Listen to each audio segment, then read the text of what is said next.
Hello students, I am Vinita Srivastav, class 11th, Biology, Chapter 7, Structural Organization in Animal. I am start with the topic that is animal tissue. What is tissue? Student, tissue क्या है? Sales की वे groups, मतलब sales की वे group जो कि एक similar kind of functions करने के लिए रिस्पॉन्सिबल है, स्पेशलाइज्ड बनते हैं, तो उस पूरे ग्रुप को हम टिश्यू कहते हैं. टिश्यू क्या है? Group of similar sales along with their intracellular matrix perform a specific function, have a common origin. Tissue भी कितने टाइप्स के होते हैं? 4 टाइप्स के होते हैं. Epithelial tissue, connective tissue, muscular tissue, neural tissue या नर्व टिश्यू. ओके, तो बात हम कर रहे हैं एपिथेलियल टिश्यू की. एपिथेलियल टिश्यू कितने होते हैं? एपिथेलियल टिश्यू कैसे होते हैं? इस कवरिंग टिश्यू या लाइनिंग टिश्यू कोई भी फ्री सरफेस पर प्रेजेंट होते हैं ये. ओके, और कनेक्टिव टिश्यू दूसरे ऑर्गन को एक दूसरे ऑर्गन से कनेक्ट करते हैं. कोई भी चीज़ सप्लाई करनी हो तो उसको पहुंचाते हैं, किसी ऑर्गन को सपोर्ट करना हो वो करते हैं. इसके बहुत सारे डाइवर्स फंक्शंस हैं इसके. मस्कुलर टिश्यू,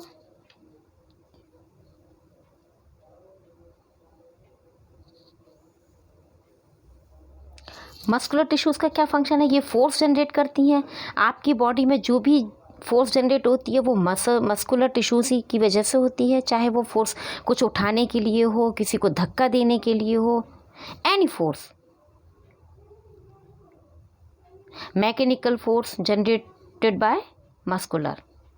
मूवमेंट में हेल्प करती हैं, लोकोमोशन में हेल्प करती हैं.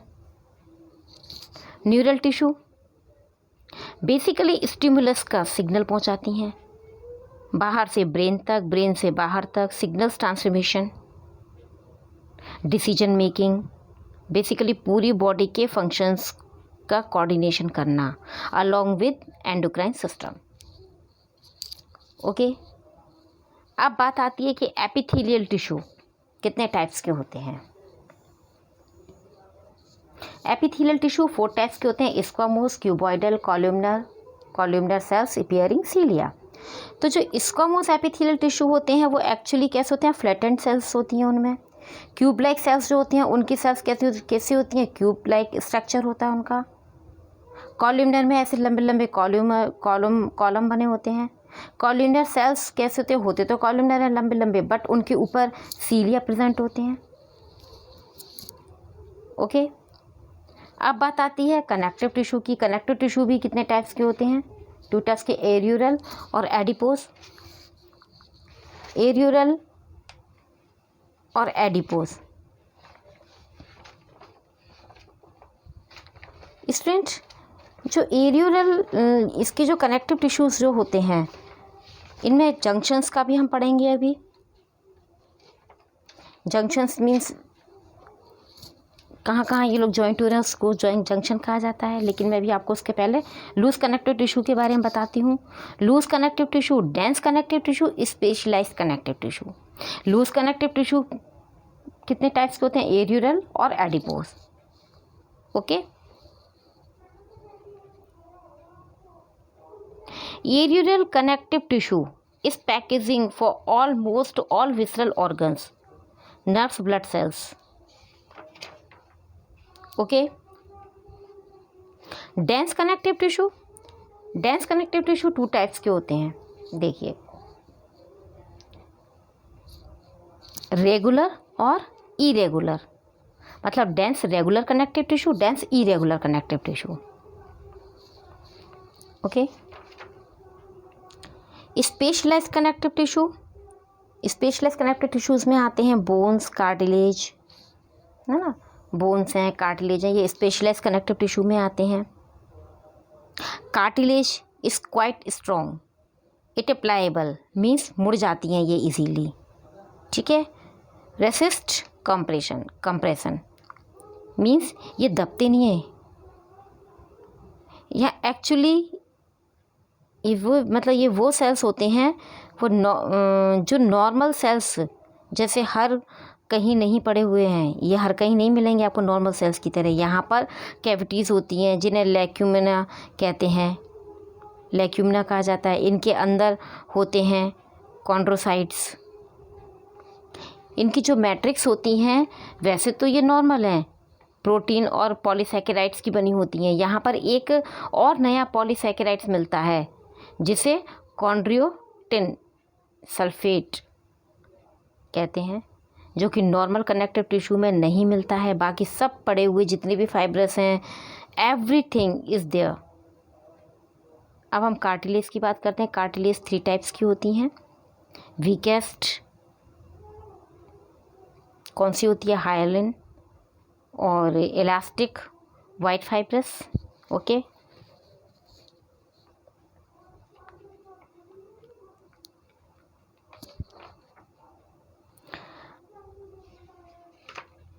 इलास्टिक कहाँ पर मिलेगी आपको, और हाइलिन आपको कहाँ मिलेगी? स्टर्नम में मिलेगी, है ना।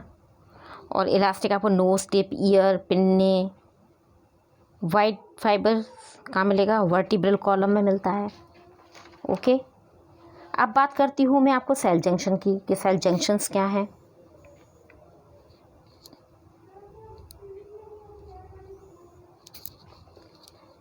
मेनली एपिथेलियल टिश्यू में मिलते हैं ये, पर कहीं कहीं ये मस्कुलर टिश्यू में मिलते हैं और कहीं कहीं ये न्यूरल टिश्यू में भी मिलते हैं, बट कनेक्टिव टिश्यू में ये नहीं मिलते।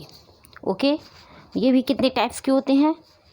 गैप जंक्शन, टाइट जंक्शन और डेस्मोसोम और हेमीडर्मोसोम। तो हम बात कर रहे हैं गैप जंक्शंस की। गैप जंक्शंस कैसा होता है? सेल्स में गैप होता है। ये प्रोटीन्स के होते हैं, प्रोटीन के बने होते हैं, प्रोटीन के टर्नर होते हैं ये। तो यहाँ से छोटे छोटे आयन साइटोप्लाज्म में यहाँ ट्रेवल मतलब कर जाते हैं, ट्रेवल करते हैं। तो actually cells are well connected. तो कहीं पर भी कोई चीज़ आपको ट्रांसपोर्ट करनी हो तो सेल टू सेल, तो ये गैप जंक्शंस के थ्रू कर सकते हैं। गैप जंक्शंस आपको कहाँ मिलेगा? न्यूरल टिश्यू में मिलेगा। ओके, साइनेप्स जो कि आपको न्यूरल टिश्यू में साइनेप्स केमिकल साइनेप्स जो होते हैं जहाँ से न्यूरॉन ट्रांसफ़र होते हैं, है ना। तो इलेक्ट्रिकल साइनेप्स में दोनों न्यूरॉन गैप जंक्शन से कनेक्ट होते हैं और सोडियम आयन से एक न्यूरॉन से दूसरे न्यूरॉन में ट्रेवल करता है। ठीक है, नेक्स्ट आता है टाइट जंक्शन। इसमें 2 सेल्स बहुत ही टाइटली बाउंड होती हैं।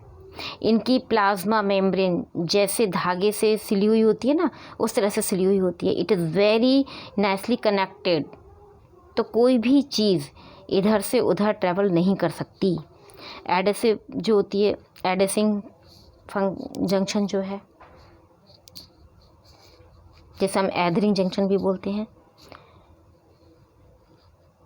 एथरिंग जंक्शन, इसमें 2 सेल्स हैं।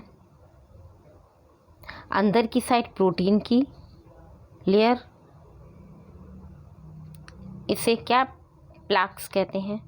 अब इसमें कुछ प्रोटीन्स एक सेल से दूसरे सेल्स में जाएंगे, एक दूसरे को कनेक्ट, एक दूसरे से क्या कनेक्ट हो जाएंगे। अब ये एक दूसरे को छोड़ेंगे नहीं, ठीक है, ऐसे कस के पकड़े हुए होते हैं, एक दूसरे को खींचते हैं। एथरिंग जंक्शंस के अंदर, प्रोटीन के अंदर की साइड एक्टिन के फिलामेंट्स लगे होते हैं सारी जगह पर। ओके, अब मैं बात करूंगी आपको स्टूडेंट्स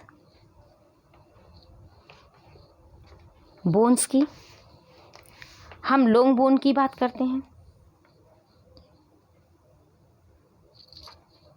ना, जो लॉन्ग बोन्स होती है।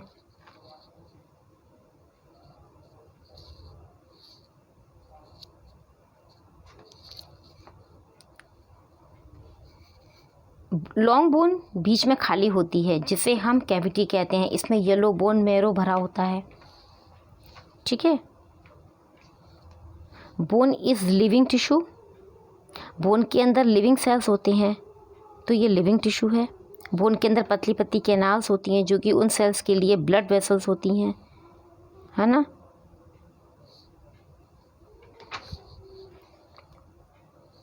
अब बात आती है ब्लड की। Blood and lymph are the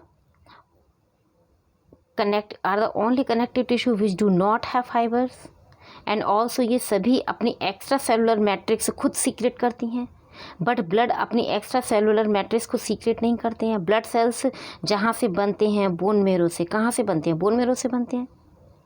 blood का लिक्विड पार्ट जो होता है वो प्लाज्मा या डब्ल्यूबीसी या आरबीसी से नहीं बनता है। यहाँ हम जो पानी पीते हैं वो ब्लड में भर जाता है।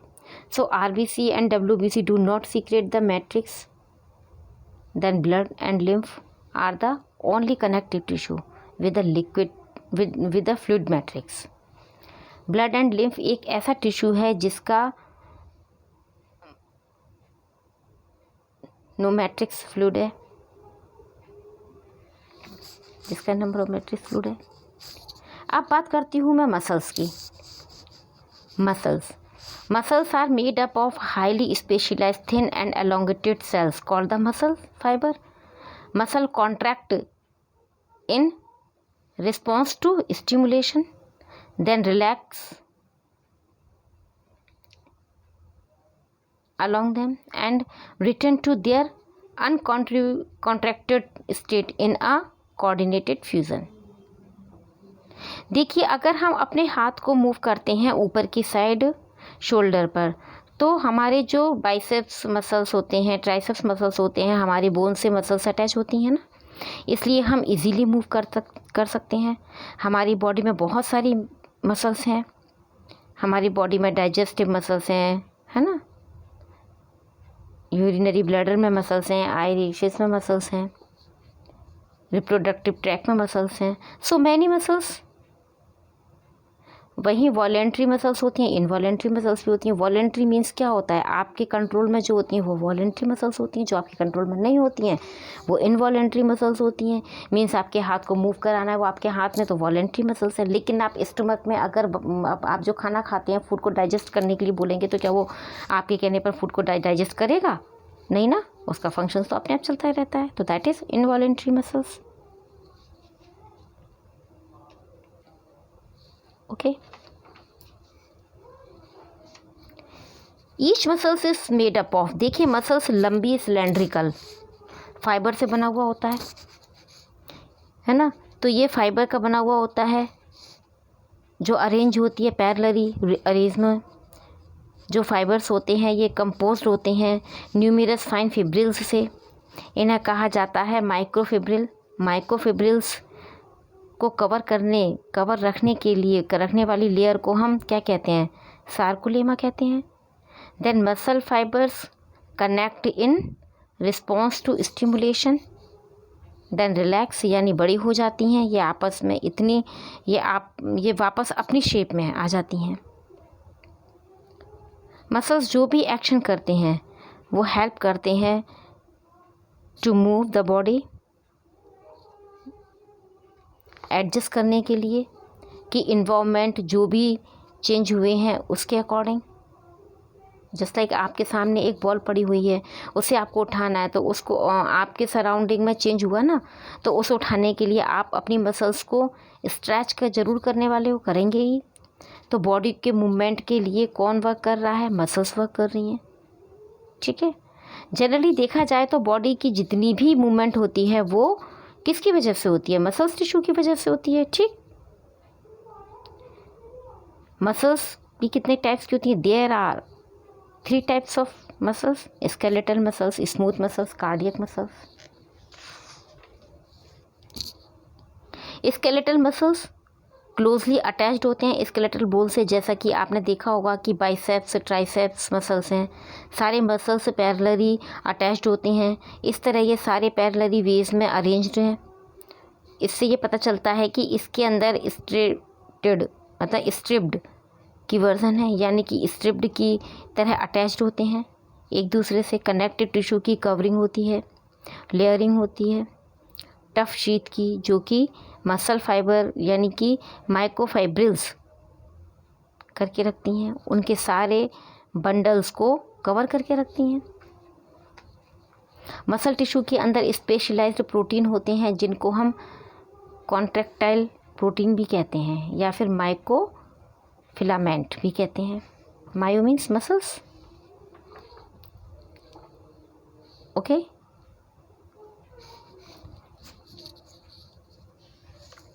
स्मूथ मसल्स में क्या होता है?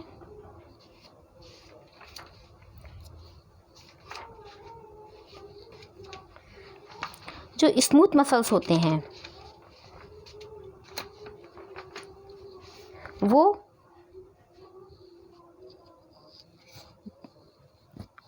जो स्मूथ मसल्स होंगे उनमें क्या होगा सॉरी,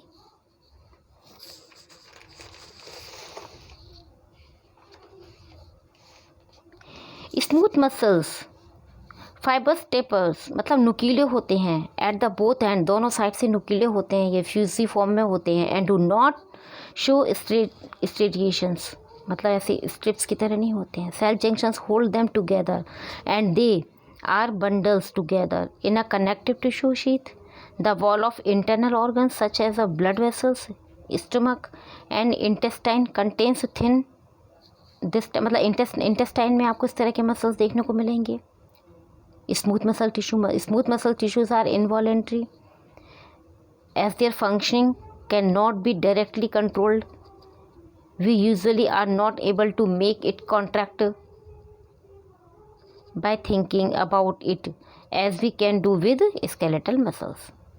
कार्डियक मसल्स कहाँ होते हैं? कार्डियक मसल्स आपके हार्ट में होते हैं ना। Is a contractile tissue present only in the heart, ये हार्ट में प्रेजेंट होते हैं। Cell junctions fuse the plasma membrane of cardiac muscles cells and make them stick together, ठीक है, एक दूसरे से स्टिक करके रखते हैं। कम्युनिकेशन जंक्शंस कैसा होता है इसका? intercalated disc at some fusion points allows the cells to contract as a unit. That is, when one cell receives a signal to contract, its neighbors are also stimulated to contract. Okay. Neural tissue क्या करते हैं? Basically जो neural tissues हैं वो these are the tissues that help in the coordination as well as in the response to the stimulus. सबसे पहले कंडक्शंस करवाते हैं एक्शन पोटेंशियल या स्टिमुलस का। न्यूरल टिश्यू एक ऐसे टिश्यू हैं जो कि हमारी बॉडी में एक्शन पोटेंशियल जनरेट करते हैं। उनको एक बॉडी पार्ट से दूसरी बॉडी पार्ट तक कंडक्ट करवाएगा, यानी कि ट्रांसमिशन ऑफ नर्व इम्पल्स। ये कौन करवाता है? न्यूरल टिश्यू करवाते हैं। और इन्हीं नर्व इम्पल्स का जब ट्रांसपोर्टेशन हमारी बॉडी में होता है, या तो सेंट्रल नर्वस सिस्टम तक सिग्नल्स को ले जाते हैं, या फिर सेंट्रल नर्वस से सिग्नल्स को बॉडी के पार्ट तक लेकर आता है। ओके, तो अगर सेंट्रल नर्वस सिस्टम से कोई भी सिग्नल हमारी बॉडी से या बॉडी के पार्ट तक आएगा तो क्या करेगा? वो रिस्पॉन्स करेगा ना, ठीक है। So here will be talk about neurons, neural tissue. Neural tissues में क्या होते हैं? न्यूरल टिश्यूज़ होते हैं, न्यूरॉन्स होते हैं, न्यूरोग्लिया होते हैं। Okay, most of the volume is covered by the neuroglia cells. ये ग्लू भी होते हैं, ग्लू भी कहते हैं, टू स्टिक सपोर्टिंग सेल्स होते हैं। ये सिग्नल्स को डैमेज होने से बचाते हैं। साथ साथ ये आयंस की मूवमेंट की वजह से जो करंट जनरेट होता है ना, करंट जो बनता है उसको रिड्यूस करते हैं।